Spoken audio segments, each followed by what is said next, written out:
John Peller, the president and CEO of AIDS Foundation Chicago, says the mission of the organization is twofold: to end the HIV epidemic and to end homelessness, both disproportionately affecting people of color. We know that when people living with HIV are unstably housed, they can't take medications to manage their HIV disease. Peller says 80% of their funding comes from the federal government.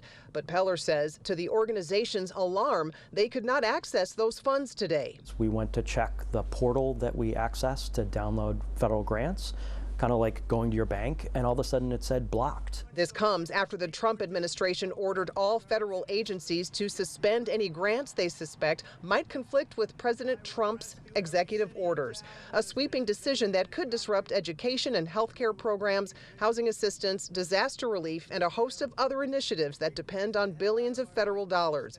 Congressman Mike Quigley says the president does not have that authority. These are funds that have been authorized, appropriated, and signed into law. Quigley, a member of the House Appropriations Subcommittee on Transit and Housing, says money that was committed, like the $2 billion for the CTA Red Line expansion, cannot be suspended. The day after the election, I called Governor Pritzker and Dorwell Carter and said, you got to get this deal signed right away. But the potential impact the grant freeze could have on Chicago, prompting strong words from Mayor Brandon Johnson. Here's what I do know.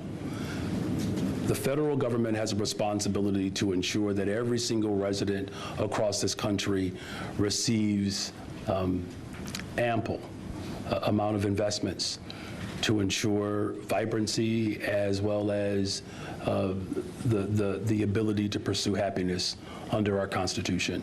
White House Press Secretary Carolyn Leavitt saying the federal grant freeze is temporary. This is not a blanket pause on federal assistance and grant programs from the Trump administration. Individual assistance, that includes, I'm not naming everything that's included, but just to give you a few examples, Social Security benefits, Medicare benefits. Late Tuesday, a federal judge temporarily blocking part of the federal funding freeze, and that block is in place until next Monday. Watch breaking news on YouTube. Subscribe to ABC7 Chicago Eyewitness News.